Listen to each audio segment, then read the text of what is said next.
Hi guys, అందరికీ నమస్కారం. బల్బుని కనిపెట్టిన థామస్ ఆల్వా ఎడిసన్, ఫోన్ కనిపెట్టిన గ్రహం బెల్ని మనం చాలా సెలబ్రేట్ చేస్తాం. వాళ్ళు ఇన్వెంట్ చేసిన ప్రొడక్ట్స్ని రోజు యూజ్ చేస్తూ ఉంటాం.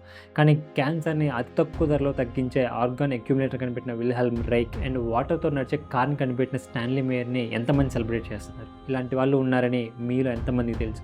ఇలాంటి వాళ్ళ గురించి వాళ్ళు మాట్లాడుకుందాం. విల్హెల్మ్ రైక్ అనే సైకాలజిస్ట్ అండ్ డాక్టర్ ఒక పరికరాన్ని కనిపెట్టాడు. ఆ పరికరం పేరు ఆర్గాన్ ఎనర్జీ అక్యుములేటర్. ఈ పరికరం ద్వారా క్యాన్సర్ని పూర్తిగా నయం చేయొచ్చు. ఈ పరికరానికి యుఎస్ FDA అప్రూవ్ చేయలేదు. అప్రూవ్ చేయకపోగా ఇతని మీద కేసులు పెట్టి జైల్లో పెట్టింది.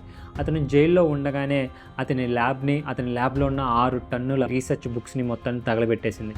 అతను జైల్లో ఉండగానే హార్ట్ అటాక్తో చనిపోయాడంట అని చెప్పారు.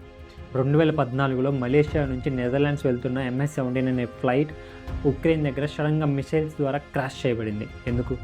ఎందుకు అంటే అందుట్లో ఉన్న ఒక 8 మందిని చంపడానికి మిగిలిన 290 మందిని చంపి అది ఒక న్యాచురల్ క్రాష్ లాగా ప్లాన్ చేశారు. ఎందుకు ఆ 8 మందిని చంపారు అంటే వీళ్ళు HIVకి పర్మనెంట్ సొల్యూషన్ కనిపెట్టారు కాబట్టి. రాయల్ రైఫ్ అనే ఒక సైంటిస్ట్ రైఫ్ మెషిన్ అనే ఒక మెషిన్ని కనిపెట్టాడు. ఈ పరికరం ద్వారా క్యాన్సర్ని ఫ్రీక్వెన్సీతో తగ్గించవచ్చు అని అతని పేషెంట్స్ మీద చేసి నిరూపించాడు కూడా. ఇది జరిగిన కొన్ని రోజులకి అతని ల్యాబ్, అతని రైఫ్ మెషిన్ 2 డిస్ట్రాయ్ అయిపోయినాయి. అతను కొన్ని రోజులకి అకస్మాత్తుగా చనిపోయాడు.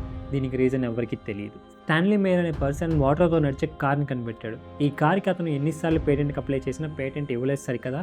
కొన్ని రోజుల తర్వాత అతను ఒక రెస్టారెంట్లో జ్యూస్ తాగుతూ చనిపోయాడు. అతని లాస్ట్ వర్డ్స్, దే పాయిజన్ మీ. కాలిఫోర్నియాలోని ఒక ఫైర్ స్టేషన్లో 124 సంవత్సరాలుగా ఒక బల్బు నిరంతరంగా వెలుగుతూనే ఉంది.